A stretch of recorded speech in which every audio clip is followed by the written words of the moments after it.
Madame, Monsieur, bonsoir et merci de votre fidélité à notre édition francophone de 19h. Voici les principaux titres du journal. Clôture ce matin des travaux du 33e sommet de l'Union africaine, premier sommet durant lequel le rapport du Conseil de paix et de sécurité ne contient aucune référence à la question du Sahara marocain. Dans cette édition également, les grands axes de la contribution du Maroc aux travaux du sommet de l'organisation panafricaine. Les recommandations de l'OMS sur le cannabis et les substances apparentées au cœur de la réunion tenue aujourd'hui à Rabat par la Commission nationale des stupéfiants. L'objectif de cette rencontre est de préparer la position officielle du Maroc par rapport à ces recommandations. Et puis, la lecture peut-elle être une alternative à l'addiction à l'Internet ou mal du siècle? Au ciel, la réponse est oui, mais pas n'importe quelle lecture. Ils sont nombreux à se presser vers les librairies jeunesse du Salon international de l'édition et du livre. Âgés de 6 à 13 ans, ils sont très portés sur la bande dessinée, une lecture que les parents voient d'un bon œil.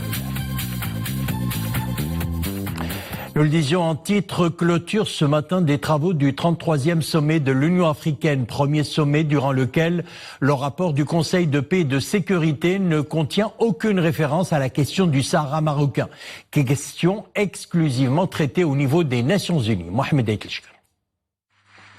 Il y a encore un peu plus de 4 ans avant le retour du Maroc au sein de l'organisation panafricaine, actée en janvier 2017, il y avait à chaque sommet 3 à 4 résolutions du Conseil de paix et de sécurité de l'Union africaine sur la question de l'intégrité territoriale du Maroc.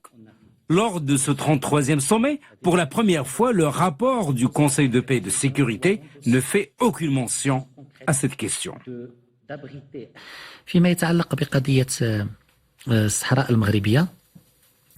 Concernant la question du Sahara marocain, c'est le 4e sommet auquel participe le Maroc depuis qu'il a retrouvé sa famille institutionnelle.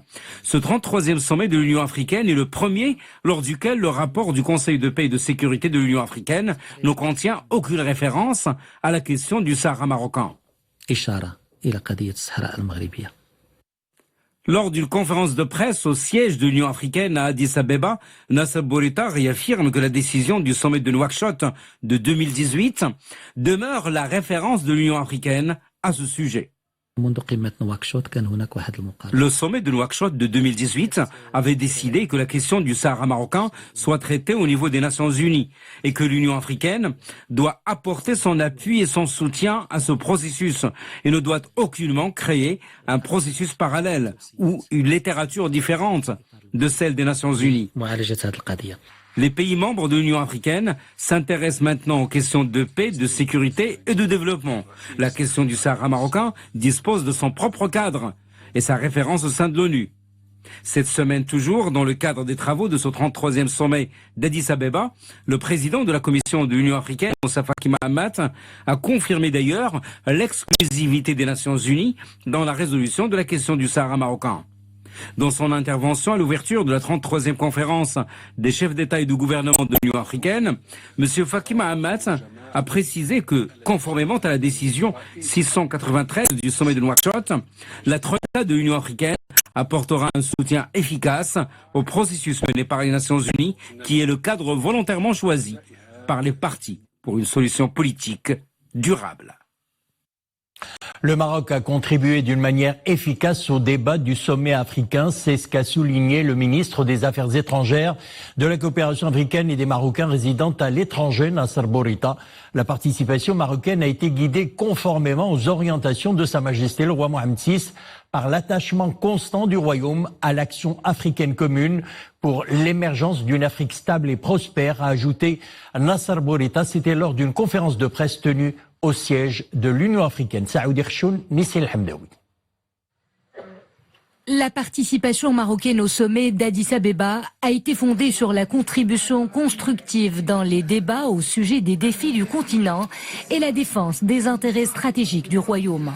Le Maroc a contribué d'une manière efficace au débat sur les 2 thèmes majeurs du 33e sommet, à savoir faire taire les armes et la zone de libre-échange continentale africaine, ZLECA. Pour le Maroc, cette zone de libre-échange est un objectif ambitieux.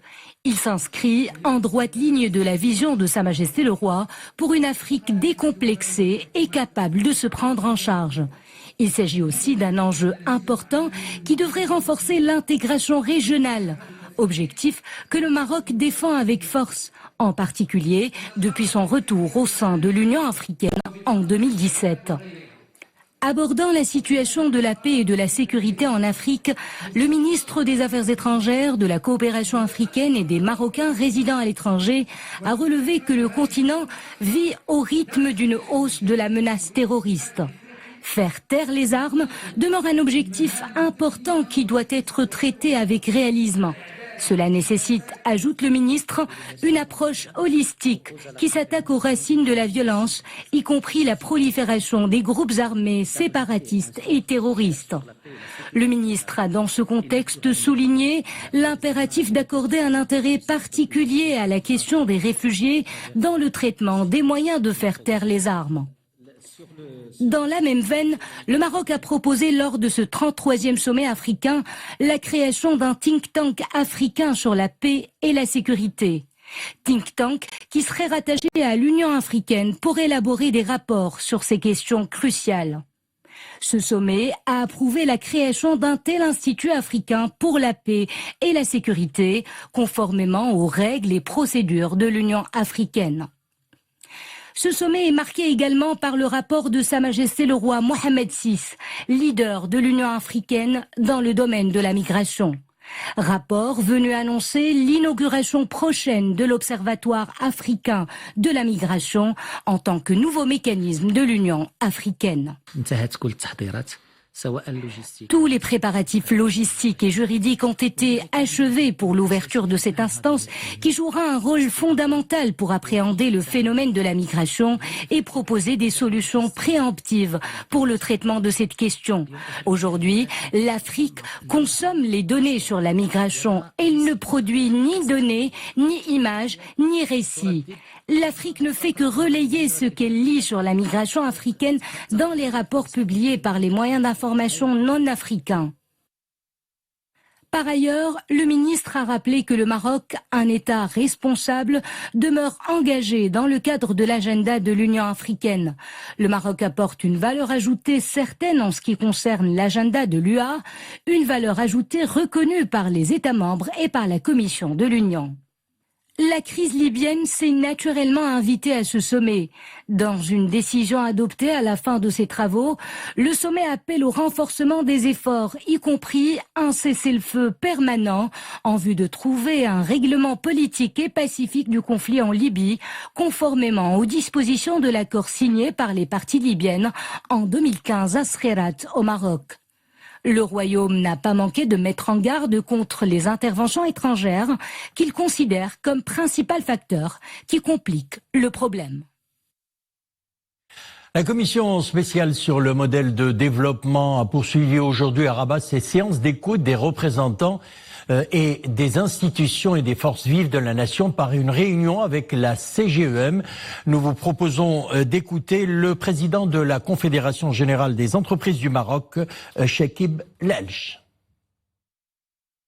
Nous avons transmis nos doléances par rapport à le rôle de l'État qui doit être facilitateur, qui doit être accompagnateur et qui devrait aussi être planificateur pour aider l'entreprise à sortir de la crise et l'aider aussi à ce que ça soit le centre du développement avec les intérêts des citoyens, intégrer l'informel dans notre vision d'avenir, intégrer les jeunes dans le travail, intégrer les femmes aussi, et aussi la culture aussi, mettre la culture au cœur du développement de notre pays, en intégrant toutes les forces vives du pays.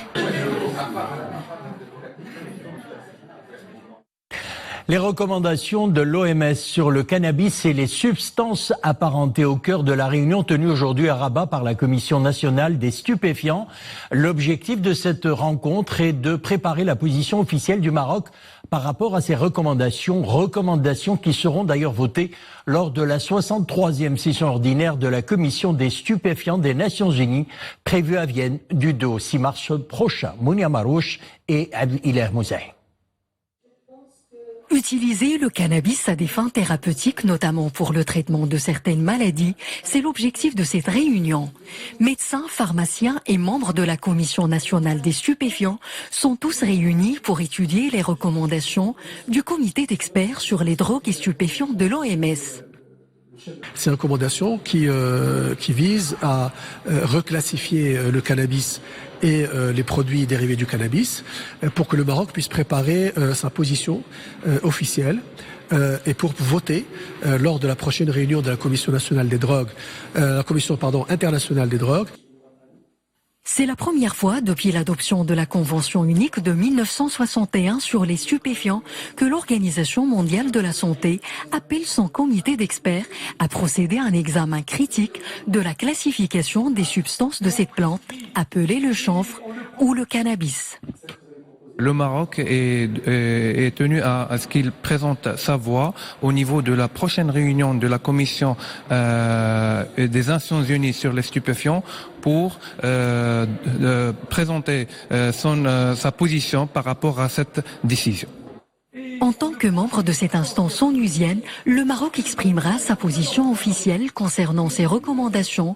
Ce sera lors de la 63e session ordinaire de la Commission des stupéfiants des Nations Unies, qui aura lieu du 2 au 6 mars prochain à Vienne. Plusieurs centaines de scientifiques du monde entier ont entamé à Genève une rencontre destinée à intensifier les efforts pour combattre le nouveau coronavirus, qualifié de très grave menace pour le monde par l'OMS. Les 400 scientifiques doivent passer en revue durant 2 jours les moyens de combattre l'épidémie en se penchant sur sa transmission et sur les traitements possibles. Ils partageront également leurs connaissances sur les sources potentielles de la maladie. Plus de 42 600 personnes ont été contaminées en Chine continentale et au moins 1016 d'entre elles sont mortes. Les raids aériens de l'aviation du régime syrien se poursuivent sur la ville d'Idlib dans le nord-ouest du pays. Une offensive meurtrière au cours de laquelle 12 civils ont été tués. La moitié des victimes sont des mineurs, dont des enfants, a précisé l'Observatoire syrien des droits de l'homme qui précise que l'appareil a été touché par une roquette des forces turques. 700 000 personnes ont fui l'offensive du régime et de son allié russe depuis le début du conflit en 2011, a indiqué l'ONU. Et puis au Liban, des centaines de Libanais ont manifesté devant le Parlement dans une tentative de bloquer l'accès des parlementaires à l'hémicycle en vue d'un vote de confiance au nouveau gouvernement. S'en est suivi des heurts avec les forces de l'ordre qui ont fait usage de gaz lacrymogène et de canons à eau pour disperser les manifestants. Les contestataires réclamaient un gouvernement de technocrates totalement indépendant de la classe politique. Les dangers d'Internet, le sujet a été le thème d'une conférence de sensibilisation organisée aujourd'hui à l'École nationale des sciences appliquées de Kénitra à l'occasion de la Journée internationale d'Internet. L'événement a pour objectif de renforcer la prise de conscience sur les effets négatifs et les dangers d'Internet. Le reportage est signé Mehdi Mohib, Al-Arbi Neri et Zakaria Mokinbillah. Consulter Internet, un acte simple et quotidien. Sur smartphone ou ordinateur, Internet est de nos jours indispensable pour de nombreux habitués. Pourtant, l'utilisation de ce réseau peut comporter des risques, surtout pour le jeune public. Sensibiliser aux dangers d'Internet et à la nécessité d'en faire un usage responsable et sécurisé est l'objet de cette conférence. Nous utilisons Internet chaque jour pour étudier ou nous divertir. La Journée internationale d'Internet est l'occasion de sensibiliser à un bon usage. Cette conférence nous a permis d'apprendre comment avoir un usage responsable d'Internet, développer la culture de citoyenneté numérique et faire du digital un levier de développement pour notre pays. Ensemble pour un Internet meilleur est le slogan du Safer Internet Day. Avec le développement des technologies d'information et de communication et des réseaux sociaux, de nouveaux usages font leur apparition, avec des effets sur les comportements et la société. Les spécialistes vont essayer de montrer l'intérêt de la sécurité pour nos enfants, pour nos adolescents et pour nos jeunes, en général, alors pour nos écoliers, nos étudiants et nos élèves en particulier. Publier des photos ou utiliser les réseaux sociaux d'une façon inappropriée sont parmi les dangers d'Internet. C'est pourquoi nous appelons les jeunes à être vigilants, car ces actes peuvent les exposer à la cybercriminalité. Cette conférence est le prélude à une campagne nationale de sensibilisation avec une série d'actions dans les établissements scolaires qui visent les jeunes et la communauté éducative. Respecter les règles et favoriser de bonnes pratiques pour une navigation sécurisée sont indispensables pour éviter les risques et les dangers liés à Internet. Et puis la lecture peut-elle être une alternative à cette addiction à l'Internet ou mal du siècle, au ciel? La réponse est oui, mais pas n'importe quelle lecture. Ils sont nombreux à se presser vers les librairies jeunesse du Salon international de l'édition et du livre. Âgés de 6 à 13 ans, ils sont très portés sur la bande dessinée, une lecture que les parents d'ailleurs voient d'un bon œil. Le reportage est signé Youssef Chergui, Adnan Herres, Mariam Messi. Boule et Bill, Tintin, Astérix, des héros populaires de BD, encore aujourd'hui tête d'affiche. À l'heure du tout numérique, l'univers des bulles semble toujours conserver sa cote chez les petits lecteurs. Je lis la bande dessinée d'elle et je trouve qu'il y a beaucoup d'aventures. J'aime les bandes dessinées parce qu'ils nous racontent des histoires, il y a des bulles et des dessins animés. Intrigue accrocheuse, illustration épurée, dialogue court et personnages attachants, tout y est pour capter l'attention. Dès 6 ans, l'enfant commence à y prendre goût, grandit avec les personnages, un apprentissage graduel qui forgera sans doute un futur grand lecteur. Je suis venue avec mes camarades au salon pour acheter des bandes dessinées et des contes. J'aime bien lire, j'aime beaucoup lire le français. Championne des ventes, la bande dessinée japonaise, communément appelée manga, fait carton plein au Salon du livre de Casablanca. Les milliers de livres mis en vente dans les étals des libraires trouvent tous preneurs. Il y a un véritable attrait pour la bande dessinée, en particulier les mangas traduits en français. Nous avons écoulé 95% de notre stock. Les enfants sont toujours demandeurs. Nous venons de recevoir un groupe scolaire de 14 enfants. Ils en ont tous acheté.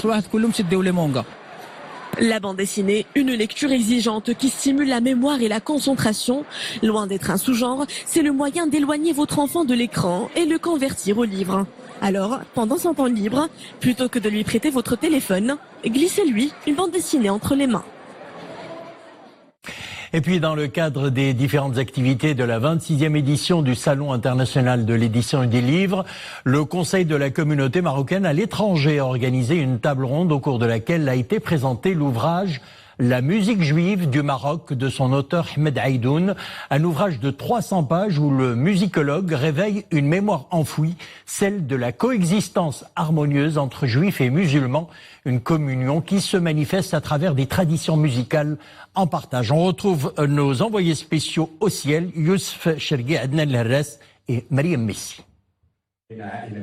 Peu d'entre nous les connaissent, pourtant leur musique ont bercé notre enfance et continue d'animer nos fêtes de mariage. Samia Al-Maghribi, Zahra Al-Fassiya, Albert Souissa et bien d'autres, ces vedettes marocaines juives sont les pionniers de la chanson Sha'bi, un héritage riche, empreint de perméabilité qu'il s'agit de perpétuer.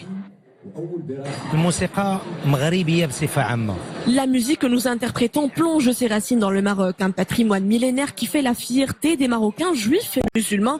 C'est afin de le conserver et le vulgariser auprès des étrangers et les inciter à sa découverte que nous veillons à pousser la recherche autour de cet art. C'est ça la force, parce que pour transmettre une chanson, il faut être convaincu des paroles qui sont écrites, les vivre, les sentir. La chanson judéo-marocaine, elle a toujours un message. C'est afin de se réapproprier ce registre musical commun et le diffuser au plus près des nouvelles générations qu'Ahmed Aïdoun a sorti son ouvrage. L'auteur y narre avec enthousiasme un épisode de l'histoire où la société juive est profondément ancrée dans les réalités marocaines. 270 pages où le temps semble se figer. الموسيقى المغربية المؤدات من طرف يهود مغاربة Quand on parle de chants et musique interprétés par les juifs marocains, c'est d'abord un répertoire né d'un héritage multiple ancré dans différentes époques. Ces chants renvoient entre autres à l'Andalousie médiévale, d'où les métissages des techniques, des mélodies et des textes poétiques. Célèbres dans les années 50, ces Marocains juifs partageaient avec leurs concitoyens musulmans un registre musical nourri des mêmes sources et affluents. Une culture originale, enracinée en terre d'islam. Nous nous rendons à présent à Dakhla où se poursuit la 6e édition du raid solidaire féminin Sahraouia. Hier au programme, 3 épreuves ont constitué la 2e étape de la compétition, une étape remportée par l'équipe française Be Ready for Camille. La SNRT est aussi représentée par une équipe de challengers qui ne semble reculer d'ailleurs devant rien pour la bonne cause. Reportage Bakar Dlimi, Mohamed Iddes et Iman Ablou. L'escalade. En voici une pratique sportive à laquelle s'essaye la team de la Société nationale de radiodiffusion et de télévision. Le soleil est au rendez-vous et les dunes ne sont pas pour dissuader des participantes déterminées à se surpasser. Je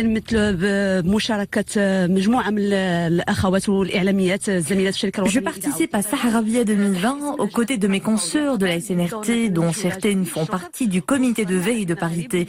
Nous espérons réaliser de bonnes performances pour pouvoir prêter main forte à l'association Ruban Rose. Les amis du Ruban Rose, Inch'Allah, Au programme aujourd'hui, l'épreuve du trail, une compétition tout aussi écologique et solidaire. Une première pour de nombreuses participantes, un exercice plutôt habituel pour beaucoup d'autres. Au total, ce sont près de 120 candidates qui étaient sur la ligne du départ. Je suis très contente de ma participation à Sahraouia 2020. J'ai beaucoup appris. J'espère pouvoir renouveler une telle expérience avec mes collègues de la SNRT. Je fais partie d'une équipe qui participe au challenge des balises que l'on doit trouver au niveau de plusieurs points.